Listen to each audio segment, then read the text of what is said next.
안녕하십니까.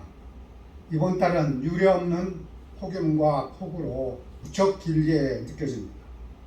건강한 모습으로 이렇게 다시 뵙게 되어 대단히 반갑습니다.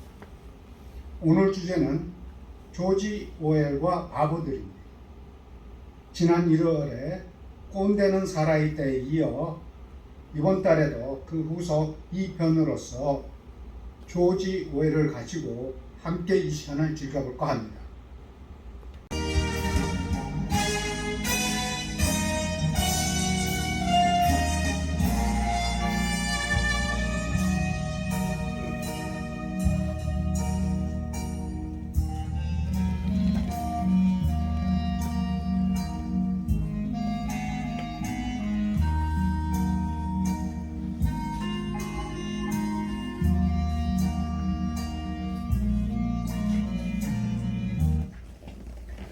네. 오늘 보고 드릴 순서는 왜 조지 오웰인가? 우리 물어본 게 이 조지 오웰이라고 바람조차는 신통차는데 처음 듣는다는 분들이 꽤 많은 것 같은데 절대로 안 됩니다. 이 정보통신 하신 분들 조지 오웰 꼭 알아두셔야 되겠고, 두 번째, 스페인 내전이 또 우리하고 무슨 상관이 있나? 근데 조지 오웰, 스페인 내전 다 우리하고 상관이 있습니다. 밀접한 상관이 있습니다.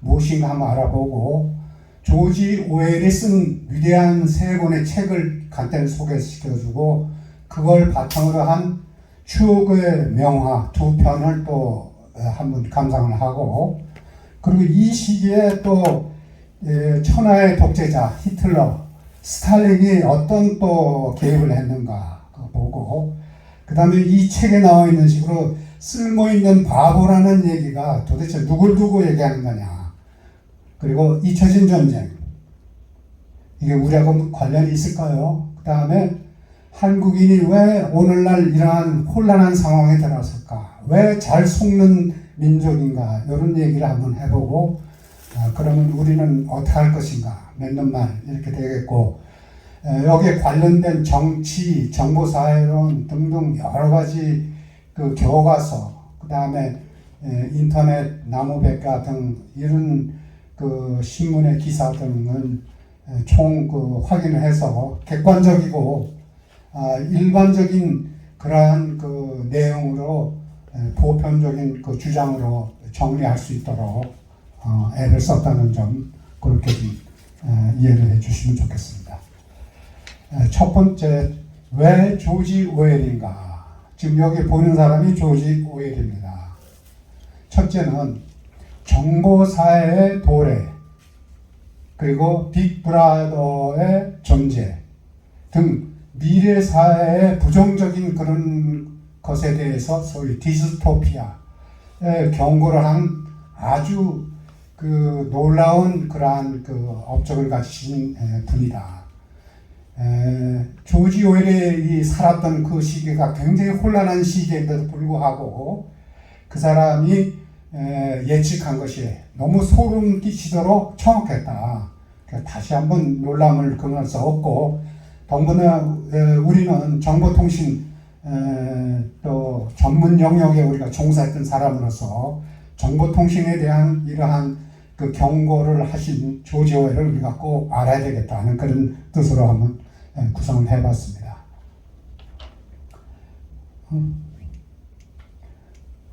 두 번째는 이 전체주의를 비판하면서 통쾌무비한 지성인이라는 점입니다. 그 시기에 유럽사에서는 아무도 어떤 지식인도 공산주의 또 좌파 이론에 대해서 시비를 거는 사람이 없는 그런 시기에 대단한 철학자도 아닌 이런 조지 오웰이라는 사람이, 이 사람은 레닌을 신봉하는 사회주의자입니다. 그러한 자기의 신념과 행동을 일치시켜서 스페인 내전에 참가해서 기록으로 생생하게 자기 체험한 것을 가지고 스탈린 체제를 고발한 대단한 용기 있는 지식입니다. 그런 점을 우리가 다시 놀라서 우리가 알아야 되겠고, 세 번째는 스페인 내전이 오늘날 한국의 그 타산지석 또 반면교사의 교훈을 주는 재평가 음미할 만한 가치가 있다 해서 스페인 내전은 우리가 꼭 알아야 되겠고, 우리가 이 교과서에서 세계사에서 배울 때 스페인 내전은 우리가 잘 언급하지 않습니다. 1차 대전, 2차 대전은 해주면은, 근데 스페인 내전이 1차 대전, 2차 대전 못지않게 굉장히 중요했다. 그런 얘기를 우리가 알 수가 있습니다. 특히 오늘날 이념과 진영 논리에 매몰돼가지고 중우정치, 지금 스페인에서는 중우정치랍니다. 이 막 대중들이 막 분노하고 막 뒤엎고 하는 그런 걸 중우정치라 하고, 오늘 또 우리 보고는 또 팬덤 정치라 하죠. 맹목적으로 자기 편만 지지하는 그런 것들 팬덤 정치해서 법과 원칙, 도덕 이런 건 실종되고 오늘 민주주의가 위기를 치닫는 이런 상황에 대해서 스페인 내전이 우리한테 어떤 교훈을 줄 것인가, 그걸 한번 우리가 반면 교사를 삼아보자.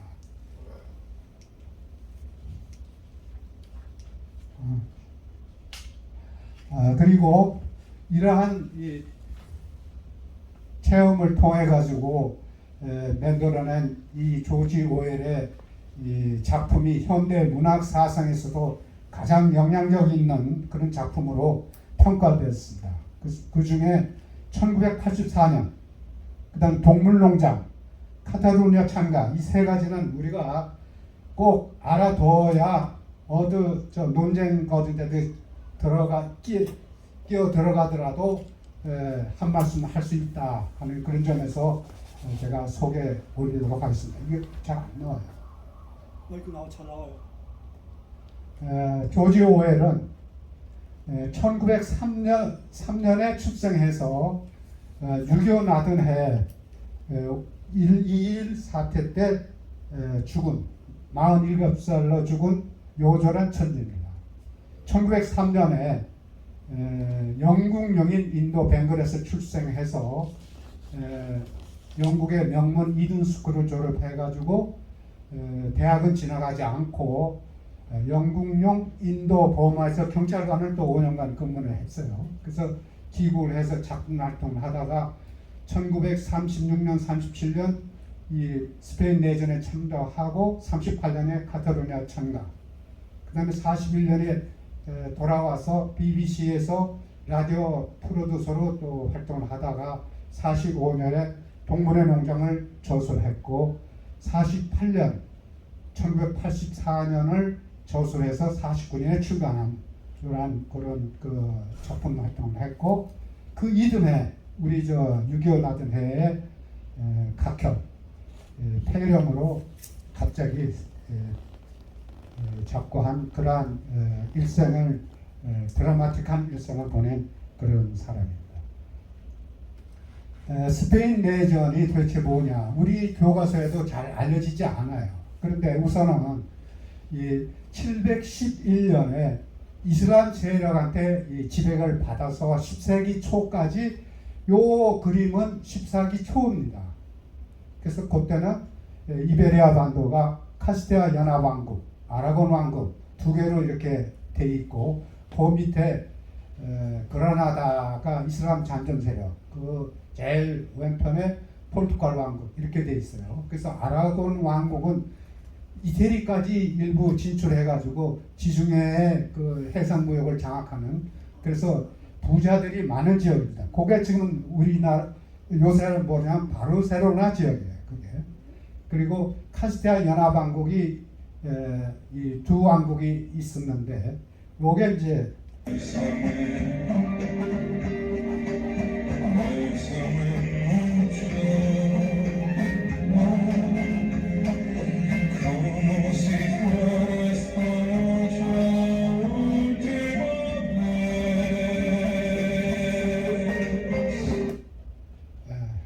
이게 1936년 7월 달에 이 내전이 발발해서 2개월 후의 모습이에요.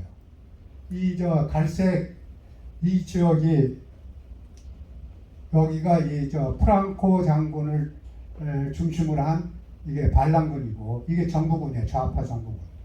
그러니까 좌파 정부군이 지금 굉장히 2개월 만에 그냥 급격하게 지금 해변으로 몰리잖아요. 게르니카, 바르셀로나. 요 수도 요 일부만 남겨놓고 이 모로코에서 주둔했던 프랑코 장군이 일로 들어가가지고 남북을 관통시키는 벌써 이렇게 점령을 해서 이러한 양상으로 지금 만드는 것이 스페인 내전의 시작입니다. 지금도 좀 재미있는 거는 여기에 요게 아프리카하고 이베리아 반도하고 요게 14km라기도 하고 10km라기도 하고 자료대가 좀 다른데 다리 놓자는 얘기가 없어요. 우리 같아서 벌써 인천대교니 뭐 서해대교니 이게 이미 벌써 났을 텐데, 그래서 이거 제 생각에는 이게 여기 난민 문제가 지금도 오늘 지중해 크거든요. 그래서 그 선진국인 이 유럽 있는 사람들이 별로 이걸 탐탁지 않게 생각하지 않나. 이 난민 문제 지금 안 그래도 골치 아픈데 거기가 다리를 해놓으면 저거 더 걷잡을 수 없지 않겠나. 뭐 이런 생각해 봅니다. 요걸 쭉 표로 만들어 겁니다. 그래서 스페인이 전 세계를 지배했던 때도 있지만 1848년에 공산당 선언이 나와서 불과 얼마 안 돼서 이미 거기는 공화정이 수립해서 상당히 이 좌파 특세가 빨랐던 때입니다. 근데 그 19세기 말 1898년에 이미 그 식민지는 다 이제 잃어버리고 거의 이제 몰락의 과정으로 들어갔어요. 쿠바, 필리핀, 괌, 푸에토리코 이런 것들이 미국에 패해서 다 패퇴한 1898년이고, 그래서 1911년에 2차 세계대전 발발하고 경제 대공황 막 이렇게 하면서 또 혼미해가지고 리베리 장군이 또 쿠데타를 집권하고 또 왕정 복구되고 하다가 41년에 또 이것도 제2공화정 좌파 정부가 또 탄생하다가 왔다 갔다 하다가 36년 아시아냐 좌파 정권이 대통령제로서 집권합니다.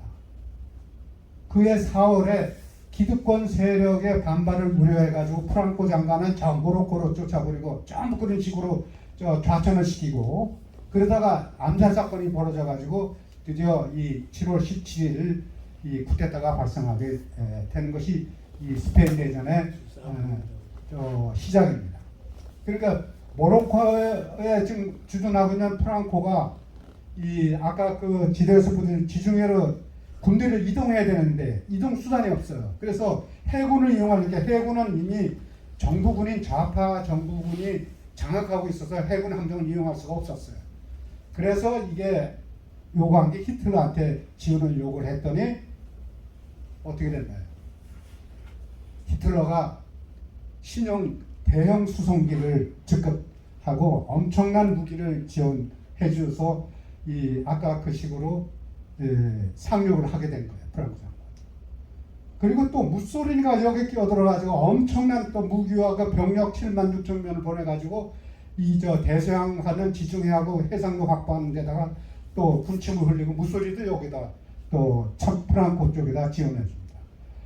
그리고 스탈린도 또 여기에 또 무기를 지원해줘요.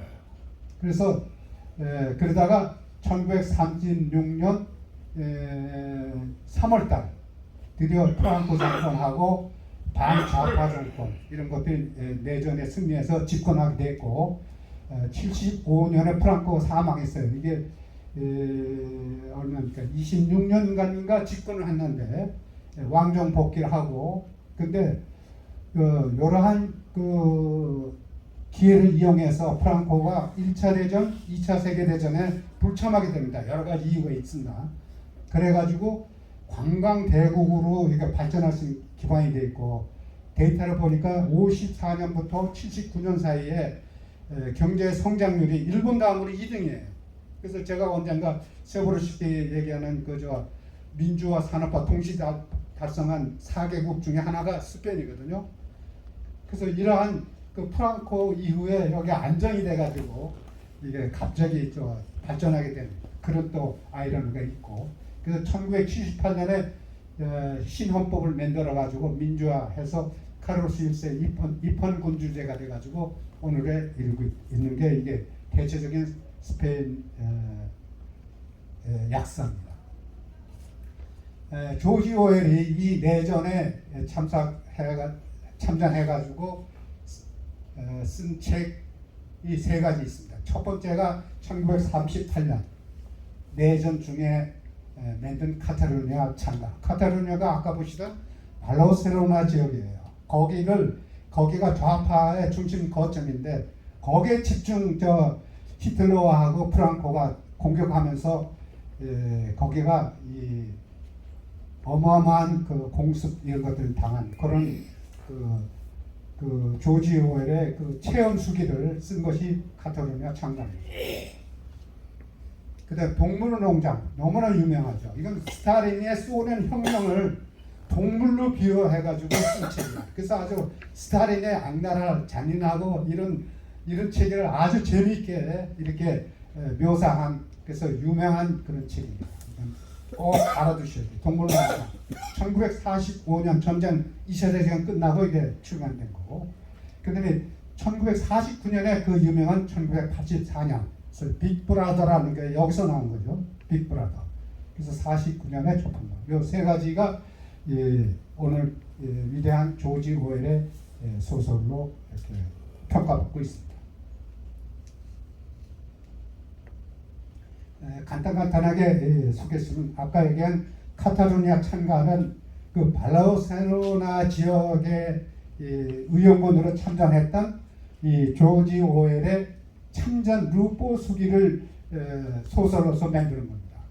그래서 이게 스페인 내전에 나온 걸출한 기록 문화라고 지금 평가받는 것입니다. 그래서 프랑코군과 맞서 싸운 조지 오웰 자신의 실전 경험을 거의 루포 논픽션으로 기록한 것이다. 그래서 카탈루니아 지역이란 건 바르셀로나 중심의 옛 아라곤 왕국 지역이야. 아까 제가 그 지도를 잠깐 봤죠. 그 해상 구역을 해서 굉장히 경제적으로 부유한 지역인데, 근데 이거 그 후에 왕이 쟁탈전에서 패했어요 거기서. 그리고 또 프랑크한테도 또 반가해서 거기가 밑빈 지역이 돼가지고 지금도 독립을 요구하는 정도로 이렇게 돼가지고 굉장히 지금 이 스페인에서는 문제적 지역으로 이렇게 되어 있습니다. 카탈루냐 지역. 그런데 이 책이 38년에 처음에 나왔을 때는 틀리지가 않았대요. 1500부. 왜 그러냐면 그 당시 공산주의를 비판했다고 해가지고 그 당시 유럽 지식인 사회에서는 환영을 받지 못했던 거예요. 그래서 안 팔렸는데 그 후에 50년 재판 이렇게 해가지고 지금 와가지고는 걸출한 기록문으로 지금 평가받는 그러한 것입니다.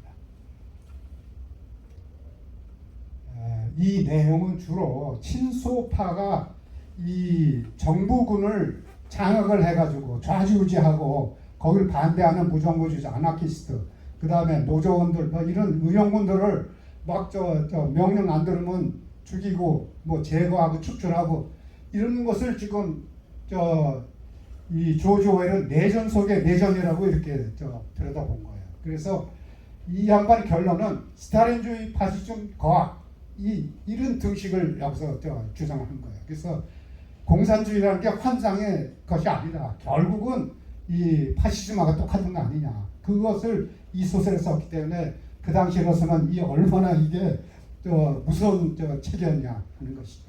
뭐 구체적인 얘기는 없는데 그런데 이것이 완화 정책의 대표적인 실패 사례다. 이게 무슨 소리냐면 영국하고 프랑스가 이 내전에 끼지를 않아요. 그래서 영국은 왜 안 끼냐면은 이게 좌파 정권에 우호적이지 않았어요. 영국은 역시 자본가나 이런 카톨릭 세력이나 이런 쪽에 건들 수가 없고 해외 자기들 식민지가 있고 영향을 받을까봐 그랬고, 그다음에 프랑스는 좌파 쪽에 의용군 지원하는 거는 묵인해주면서 직접적으로 참여를 안 했어요. 괜히 뛰다가는 또 복잡할 거죠. 그런데 그러한 유화 정책이 영국으로 얘기하면 그 당시 수상이 챔버레인인데 미넨에 가가지고 히틀러하고 그 미넨 협정을 맺었죠. 이게 불가침 조약. 그게 이 내전 중에 1938년 9월 30일이에요. 그래서 이걸 우리 국제 정치학에서는 유명한 얘기 있어요. 챔버레인스 엄블레라. 오늘같이 비 오는 날 저 베를린 공항에 비를 맞으면서 우산 쓰고 가가지고 저 히틀러하고 조약을 맺었는데 그 1년 후에 딱 1년 후에 히틀러가 그걸 파기하고 폴란드를 침공해서 2차 세계대전에 했다. 그래서 그걸 조롱하는 의미에서 챔벌레인의 엄브렐라 뭐 여러 별칭으로 또 불리기도 합니다. 그게 카타르나 참가고, 그다음에 문제의 동물농장 45년에 나온 거예요. 소련 탄생의 핵심 과정을 정말 재미있게 표현한 걸작품입니다. 5회 자신이 직접 가라면 시민군이 공산주의 동료장 이후로 무자비하게 제거당하는 경험 토대를 의인화해서 이 동물농장에다 시킨 거예요. 우리 국내 첫 출판은 48년, 굉장히 우리 국내에서도 빨리 이게 출간이 돼 있어요. 근데 이게 제가 첫 번째 제가 대전에 그 당시 중학교 1학년인데 토요일 날인지 하여튼 친구들하고 도서관에 가서 처음 그 책이 이 동물의 농장이었어요. 저는 거기서 무슨 책이 뭐 이럴 게 없나 해서 봤더니 무슨 동화책인지 봤더니 이런 책이 얻어 걸렸거든요. 그래서 한 몇 페이지 보다가 제가 때려쳤는데 이게 이런 그 유명한 책인지를 그 당시 몰랐어요. 그게 56년에 제가 처음 도서관에서 본 책이다 하는 것도 하나 좀 웃기는 얘기입니다. 여기는 숱하게 많은 그 의인화한 돼지, 말, 당나귀, 까마귀, 양, 별의별 거 다 있습니다. 이게 전부 스탈린, 레닌, 트로츠키, 이런 사람들을 전부 스노볼 이런 거를 동물로 이렇게 비하하고 또 그 농장 주인이 이제 황제입니다. 이거 축주시키죠, 트로츠키가. 그렇게 해서 그러한 과정을 비유적으로 페이서스 절묘한 아이러니로 써 그 소설을 쓴 겁니다. 그래서 다 잊어버려서 좋은데 여기 꼭 한마디만 기억해 주세요. 나폴레옹이 얘기를 하죠. 모든 동물은 평등하다. 하지만 어떤 동물은 다른 동물보다 더 평등하다. 이게 무슨 뜻인지 알겠어요? 우린 특권 계급이다. 그런 얘기를 뒤집으면 되겠죠. 또 한 가지 얘기 있어요. 이 양떼를 시켜가지고 4다리는 좋다, 2다리는 나쁘다. 처음엔 이제 그렇게 해가지고 동물들을 막 선동하다가 나중에 양떼들 보고 다시 시킵니다. 4다리는 좋다, 2다리는 더욱 좋다. 이게 돼지들이 이제 2다리를 서서 걷기 시작했어요.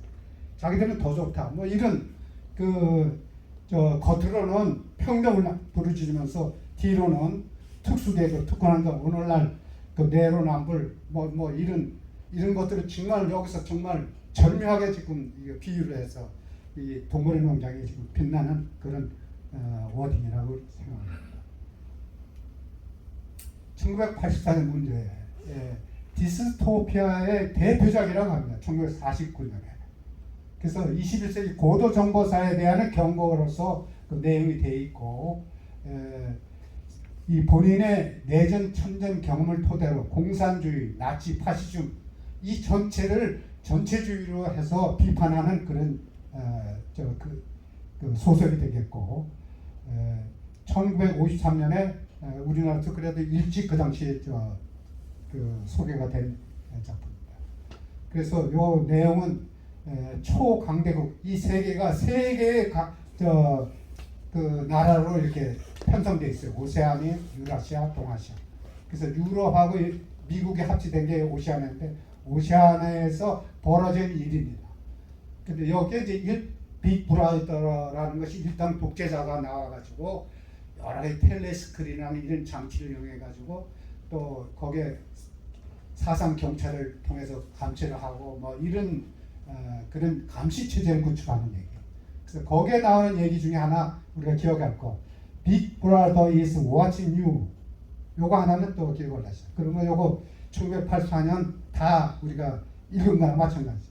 감시사의 대표적인 그 워딩이니까 그렇게 해서 그런데 실제로 우리가 더 소름 끼치는 거는 이 책에서 오웰이 경고한 것보다 오늘날 더 지금 실현이 더 빠르다 이거죠. 지금 예를 들면은 중국의 경우에 뭡니다. 5억 대 이상 감시 카메라가 곳곳에 돼 있어요. 그래서 뭐 거의 이 감시사회가 지금 그 조지 오웰의 경고함보다 더 지금 실현되고 있다. 우리나라도 지금 마찬가지로 전 세계가 다 그런 사회로 가고 있다. 그래서 조지 오웰의 1983년이 그렇게 소름 끼치는 정도로 정확했다. 빅 브라더 is watching you. 항상 누군가 지금 보고 있습니다. 추억의 명화. 게리 쿠퍼, 잉그리드 버그만 나와서 우리나라 유명해요. 그래서 해밍웨이 소설이고 For whom the bell tolls예요. 저는 벨 링인 줄 알았더니 벨 톨더라고요. 이번에 다시 알은 거네. 이게 그런 영화고. 그 다음에 조지 오웰의 아까 카탈루냐 찬가 그걸 그대로 영국에서 영화한 게 랜드 앤드 프리덤 하는 이런 영화예요. 두 가지 영화가 있다는 것만 알아주시기 바랍니다. 누구를 위해 정원해요? 40년의 해밍웨이 작품이고 아카데미상 9개 부분에 노미네이트 돼 있어요. 근데 실제로 상은 2개밖에 못 탔어요. 감독상하고 조연상. 거기에 게리라 부대 여자 거기에 조연상 탔고 잉그리드 버그만하고 이제 게리 쿠퍼가 나온 거로 이제 유명하고 그 러브 스토리가 미국의 젊은 교수 조던이 국제의원군에 참전한 얘기고 거기에 마리아라는 그 현지 그 여자하고 러브 로맨스 나중에 죽는 그러한 스토리의 얘기입니다. 그래서 파수 정권에 대항해서 싸운 국제의원군의 그런 것인데 해밍웨이는 이거를 가지고 이 소설을 가지고 큰 돈을 폰방석을 앉아가지고 나중에 쿠바 하바나에서 낚시하면서 노인과 바다도 쓰고 그렇게 하면서 돈을 엄청 많이 벌었다는 거예요. 근데 이 해밍웨이를 그 당시 영국 저술가 폴 존스는 이런 식으로 쓸모있는 바보 1호로 아주 평가해서 아주 배신자다, 비겁자다, 아주 나쁜 사람으로 위선자로 이렇게 평가를 했다. 이거는 우리가 모르는 그런 사실이죠. 우리는 해밍웨이 그 당시 우리는 모르면 우리 축에도 못 깨렸죠. 근데 해밍웨이를 이런 평가가 있었다는 거예요. 뭐냐? 노동자 계급을 배신했다.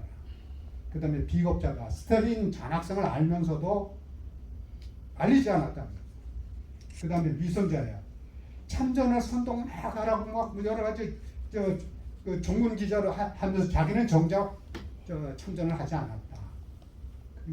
그 순진한 낭만주의자 아니냐. 쓸모있는 바보다. 막 이런 얘기고.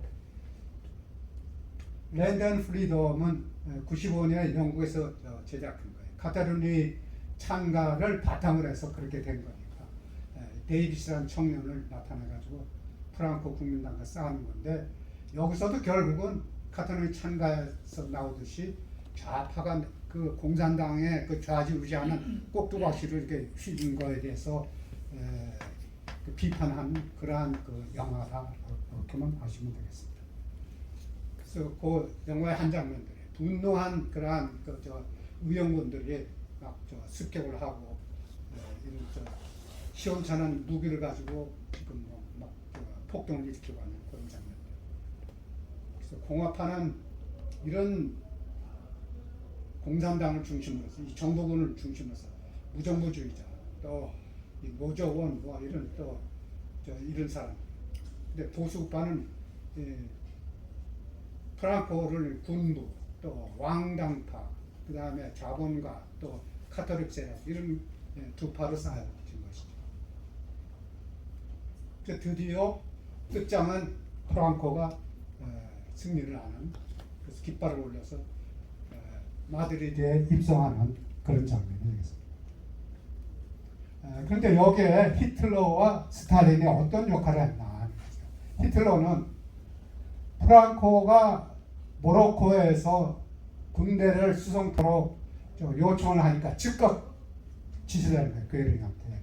그래서 그 당시로는 수상기로서는 대형 수송기를 해주고 여러 가지 영군의 감시 때문에 일제대전 패전 때문에 무장 해제도 당하고 무기 개발을 못하도록 감시를 당하는 그 숨어서 하는 은폐를 해서 이 무기를 어떻게 실험을 못 하는데 잘 됐다 해서 무기 실험 수단으로 이걸 요청을 수락했다 이거죠.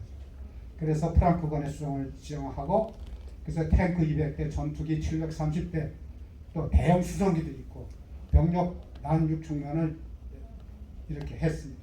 그리고 그 다음에 37년 4월 26일 요 바르셀로나 지역,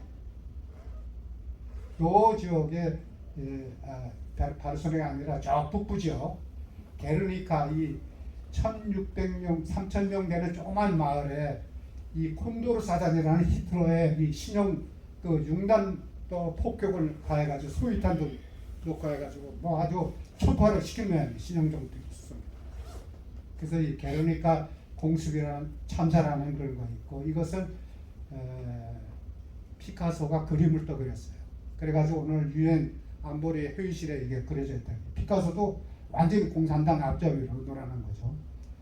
그래서 이 히틀러가 프랑코 집권 선거에 결정적 역할을 해준 것이 히틀러다.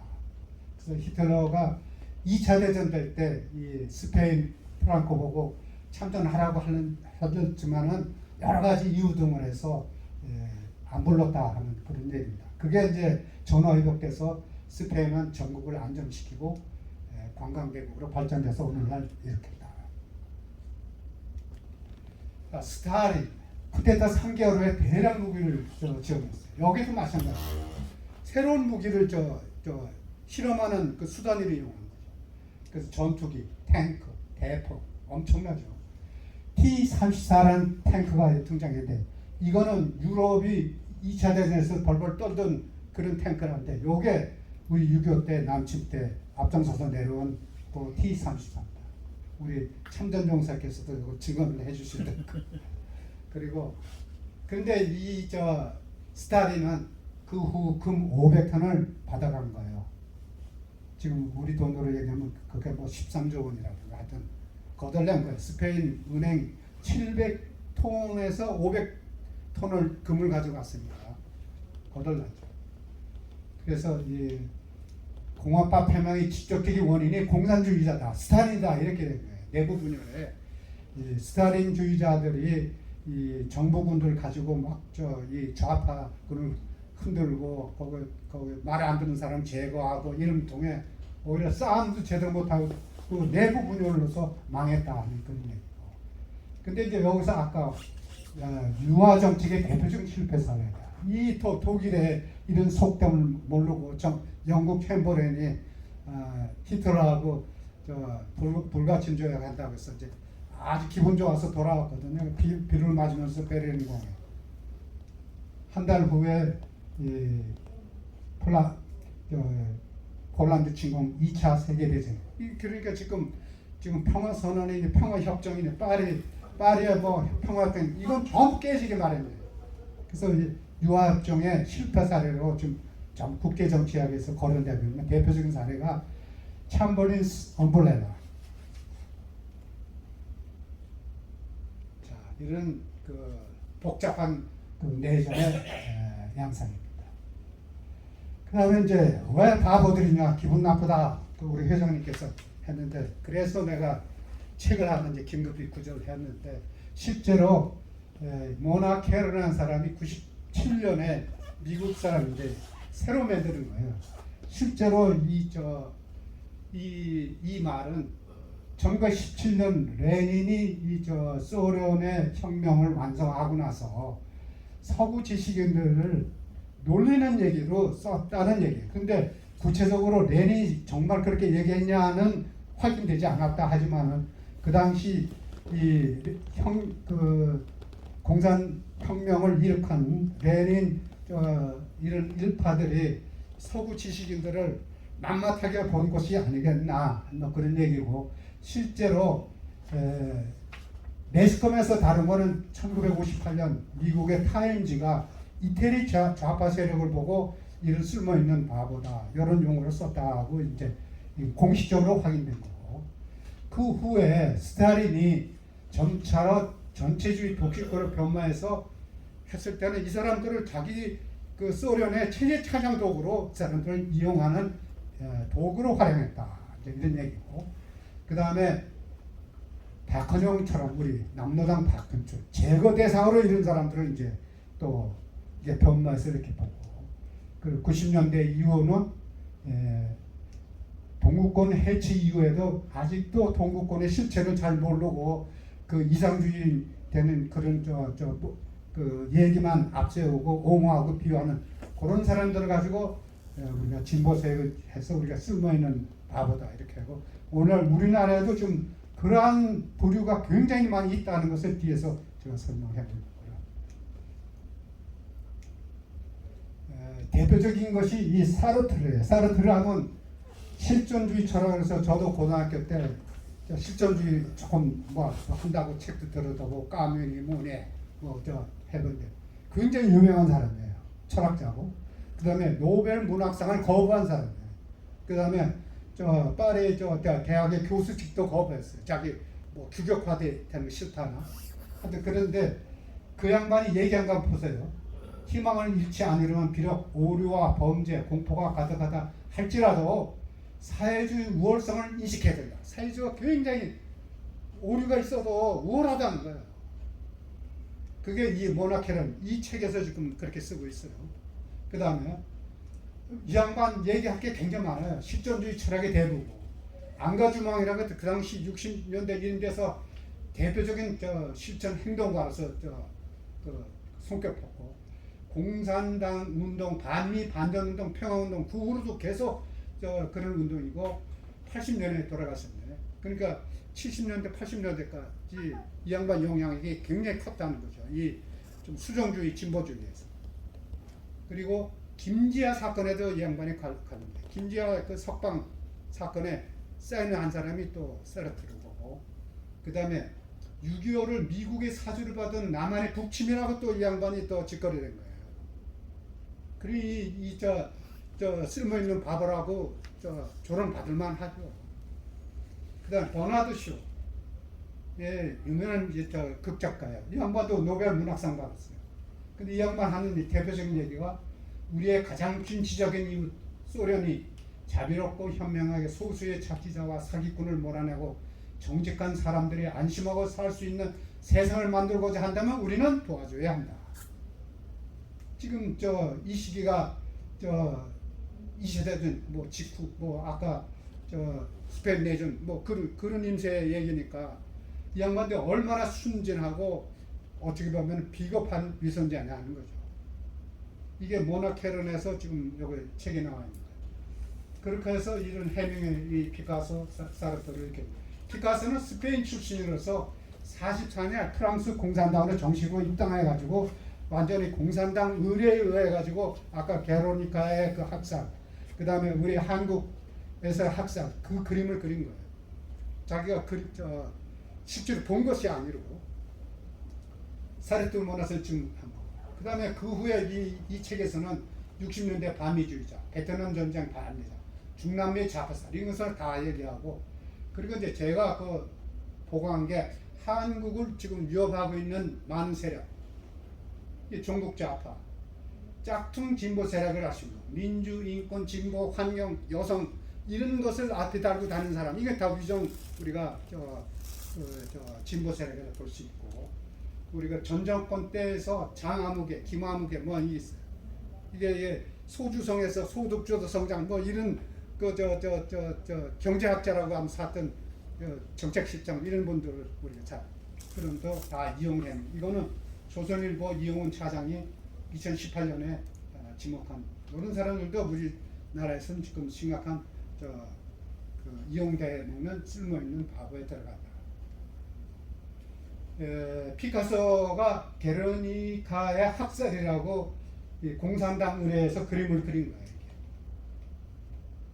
그 게르니카라는 게 아까 저 북쪽에 있는 조그만 지역에 인구 3,000명 지역에 눈간 폭행해가지고 막 초토화시킨 거 1,600명이 죽었다니까. 근데 그거를 피카소가 그려가지고 이게 오늘날 UN 안보회의 회의실 벽에 걸려 있다. 그 당시 뭐 추상화가 하는 대표적인 지금 작품으로 추앙받고 있다 한. 이거는 우리 황해도 신천리에서 우리가 유엔군이 올라가고 또 저놈들이 도망가면서 좌익이 또 우익 분자를 죽이고 또 우익이 또 올라가면서 죽이고 해가지고 5천 명인가 학살된 그런 거예요. 서로 죽고 죽이고 하는 그런 가지인데 요게 이 북한의 교과서에 실리고 이것도 정식으로 공산당에서 피카소한테 의뢰해가지고 그리게 만든 작품인데 요게 2021년에 예술의 전당에서 전시가 됐었어요. 지금도 전시가 돼 있다는 것입니다. 그래서 이게 또 북한대로 교과서에 실어가지고 남한의 학살이다 해가지고 선전. 우리는 지금 이거 가지고 아무 비판도 없이 피카소는 좋은 거다 뭐 이렇게 받아들이는 거. 오늘 우리의 현실이다 이거죠. 그래서 이제 연결된 얘기로 그러면 잊혀진 전쟁에 우리가 웬 소리냐? 6.25가 솔직히 얘기해서 지금 6.25를 얼마나 알고 계십니까? 우리 여기 천전용사도 계시고 우리도 다 6.25 때 다 살아왔던 얘기지만 6.25를 일부 파편적으로만 알고 있지 제대로 알고 있습니까? 솔직히 지금 많은 이 혼란스러운 지금 여기 진술들이 여기저기서 나오는데 거기에 얘기 이게 미국이 어정쩡한 결말을 낸 전쟁이라는 뜻이에요. 어정쩡한 미국. 왜? 미국의 견해는 이게 2차 대전은 정의의 전쟁이 돼서 아주 신나는 전쟁이에요. 지금도 미국 2차 대전 소재라는 영화가 무궁무진하게 쏟아지나 유명한 라이언 일병 뭐 유명한 영화도 있죠. 뭐 롱게스트 데이도 있고 나바론 대포 뭐 이런 얘기도 있고 미국은 이 2차 대전 영화 나오면 아주 그냥 신나가지고 떠들죠. 월남전쟁 잘못된 전쟁을 보는 거예요. 그런데 한국의 6.25 전쟁은 중소를 자극한다고 해가지고 제대로 제한된 전장으로 어정쩡하게 마무리했다 해가지고 빨리 잊혀버리자 하는 것이 그 당시 미국에서 처음 언급한 게 51년 10월 5일이니까 우리 전쟁 중에 미국 매스컴에서 이렇게 지금 얘기를 했다는 거예요. 그래서 참 우리로서는 분통 터지는 거죠. US and World Report에 51년 10월 달에 이렇게 코리아 더 프로거튼 와 이런 기사를 썼다는 거죠. 그래서 미국에서 제작된 영화로서 우리 한국 전쟁에서 볼만한 영화가 있습니까? 6.25 소재로 만들지 않았어요. 신이 안 나는. 그래서 이 정현선 전 육사 교수가 2019년에 이 문제를 책으로 잊혀진 전쟁의 기억이라는 걸 해가지고 이런 것들을 쭉 한번 수렴을 했어요. 그런데 이러한 것들이 오늘날 쓸모있는 그 후의 바보들에 의해 가지고 지금 오늘 우리나라에는 굉장히 6.25에 대해서 부정적인 인식으로 지금 혼란스러운 상황으로 되어 있다는 것이죠. 뭐 구체적인 얘기는 제가 하지 않겠는데 거기에 인력을 한 것들이 아까 얘기한 사르트르, 피카소, 브루스 커밍스 그 다음에 아까 피카소 얘기식으로 이 신천리 학설을 미국의 사주에 의한 북침이라고 하지 않고 그렇게 써붙여놨던 거예요. 그리고 브루스 커밍스는 지금 어떻게 되어 있습니까? 북침설, 남침유도설, 적화통일 5월은 건국 정통성 구조. 근데 6.25는 내전이라고 지금 끊임없이 주장하는 거예요.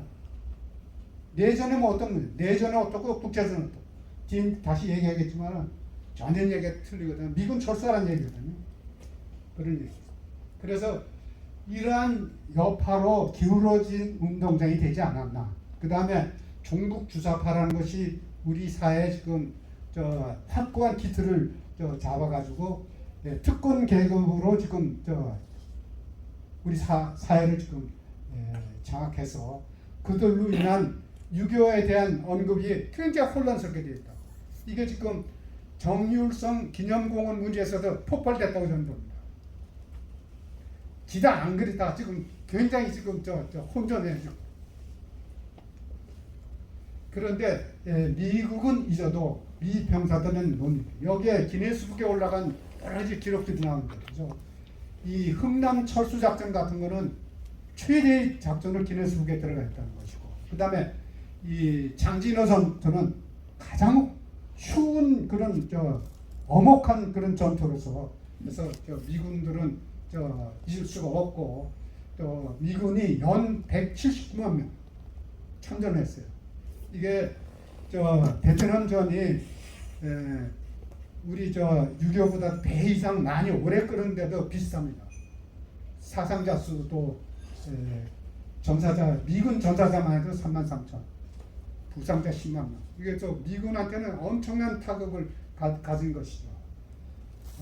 그런데 이제 우리는 이 6.25를 사상 최대 국제전이라고 우리는 부릅니다. 자유진영하고 공산진영이 전에 얼마입니까? 참전 16개국 플러스 여러 가지에서 실제로 65국이라고 우리는 계산해요. 65국. 65국이 참전한 국제전이 있냐? 하면 없다 이거죠.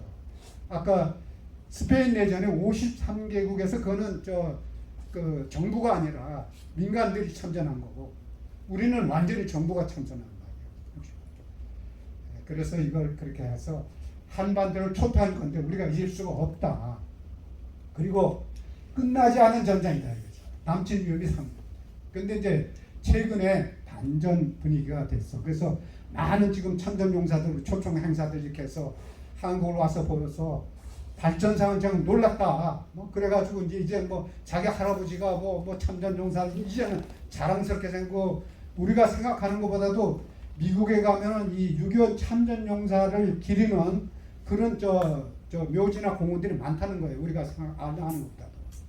그래서 발전상을 지금 감동해서 우리가 희생한 우리가 목숨 바쳐 지킨 가치가 있는 그런 싸움이었다는 그런 이제 반전 분위기가 지금 형성되고 있고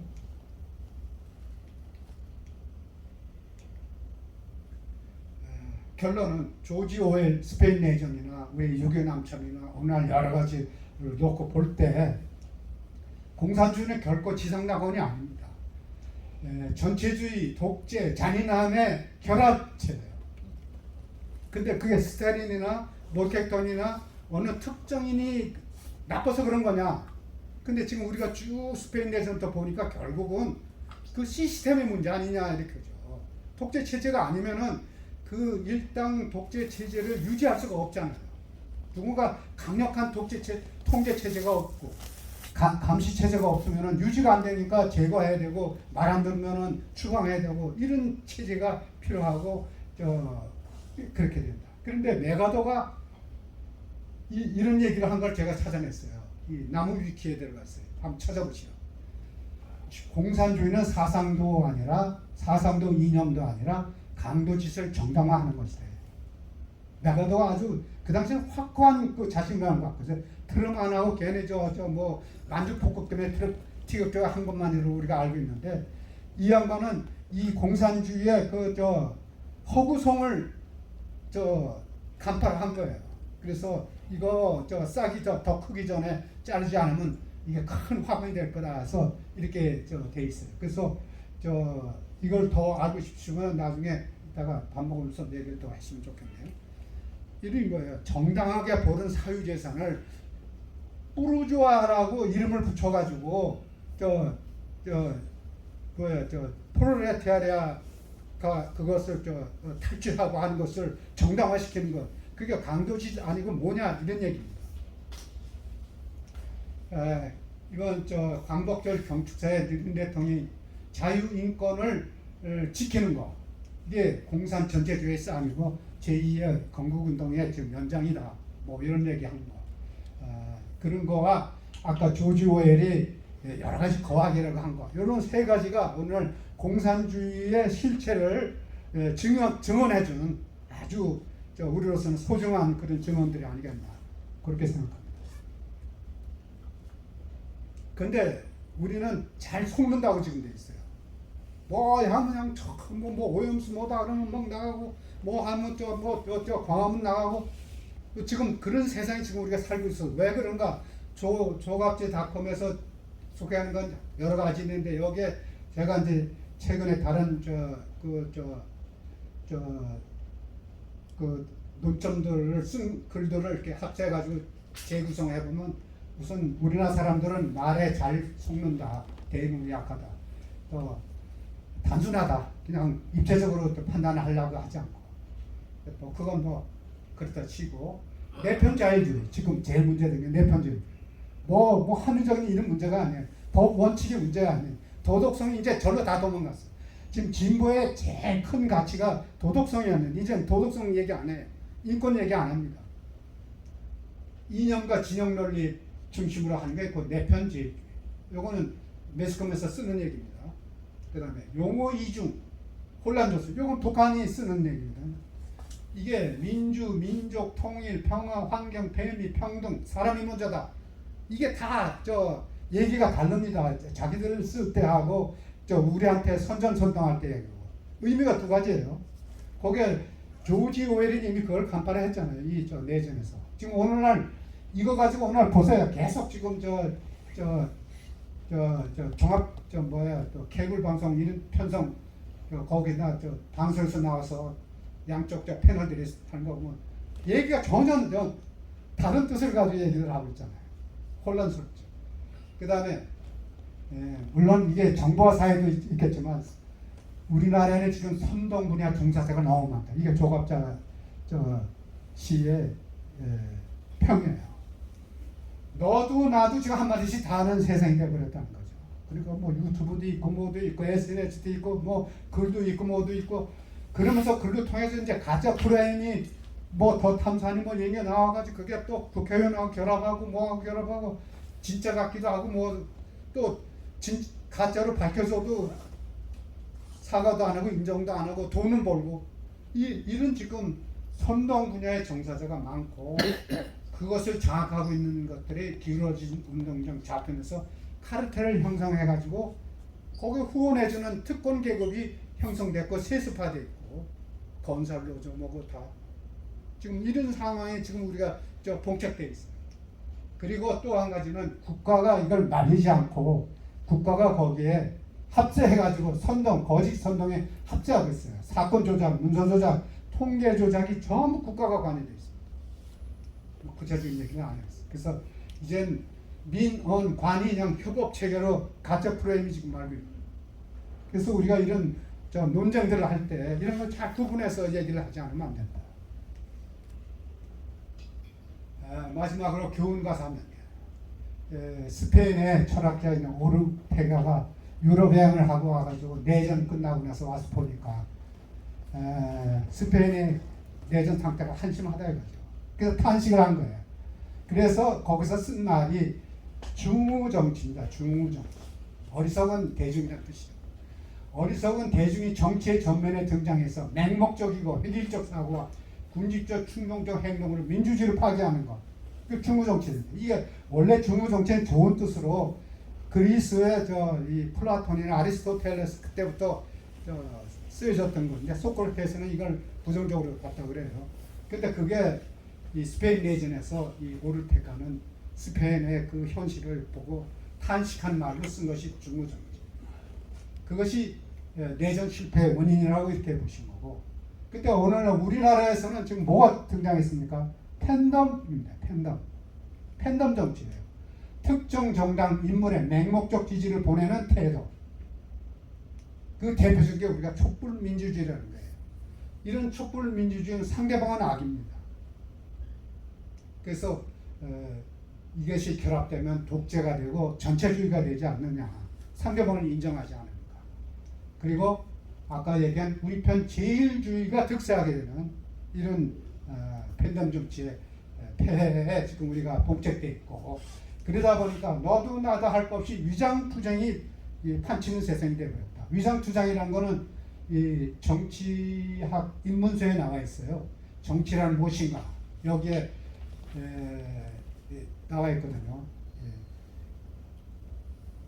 그 어려운 목표를 하는 것처럼 하면서 쉬운 목표를 뒤에다가 숨겨놓고 자기가 국민대전을 위하는 것처럼 선동하면서 실은 자기들 특수한 정파 이익만을 위하는 것. 이게 위장투쟁이에요.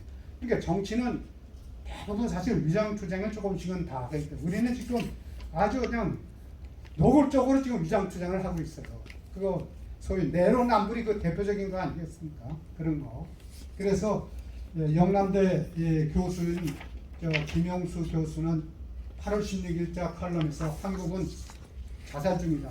뭐 이런 탄식을 지금 하고 있는 그런 상황입니다.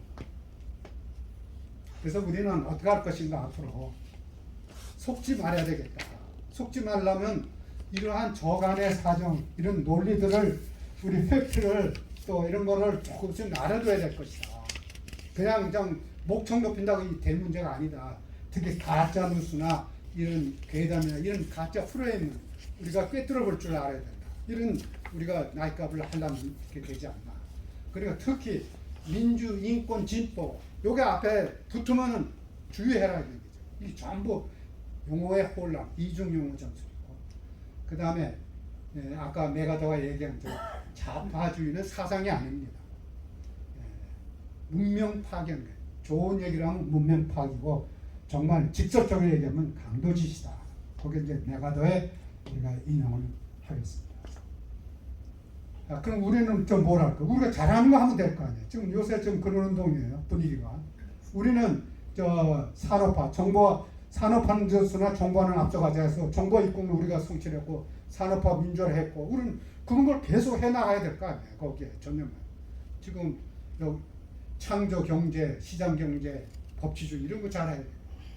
이것만이 우리가 잘 살 수 있는 길이다. 왜? 우리는 자원도 없고 인구는 많고 저 국토는 좁고 또 우에는 또 분단돼 있고, 그다음에 커다란 또 이 저 중국이라는 이런 위협에 직면돼 있고, 뭐 이런 입지전 조건이 불리한 거를 뚫고 한 거는 그동안 우리가 성공한 그 길을 우리가 가는 것입니다. 그런 얘기고. 그래서 그 순간이 언제인지 모르겠습니다만은 우리가 뒤에 있을 때 우리가 서로 참여하고 대화하고, 그래 조금씩 그래도 정보도 좀 끼어듣고 공부도 하고 즐기면서 이렇게 해야 되지 않겠나. 여명 투표 같은 이런 소리 할 때는 우리가 박수를 내야 되지 않겠습니까? 우리가 꾹 다물고 있으면 뭐 대변해 줄 사람이 없죠. 우리가 지금 저런 여명 투표식으로 하면 2살 배기가 제일 투표 많이 해야 되고, 우리는 투표 뭐 하나도 하지 말아야 돼. 뭐 이런 논리가 어디서 나옵니까? 도대체 이게 횡행하는 나라가 지금 오늘 되지 않았습니까? 대충 이제 뭐 주소 없는 얘기를 했는데, 이걸 하다 보니까 알게 된 게 조지 오웰이라는 사람을 알게 됐고, 또 정보사회에 대해서 그 경고를 한 것도 또 우리가 알게 됐고, 그러면서 그 의회의 소득이 공산주의의 허구, 실제 공산주의는 거악이라는 거, 그게 사상도 이념도 아닌 메가더의 얘기라는 거. 그래서 오늘날 그런 것들을 우리가 알게 된 점을 오늘 특히 유의미한 시간이었다고 생각하고 제 얘기를 끝마치겠습니다. 더 할 얘기 있으면 더 해주시면 보충 설명할 수 있도록. 네, 수고하셨습니다. 여기 지금 식사 시간이 한 10분 오버돼서요. 얘기를 식사하시면 더 해도 되겠습니까?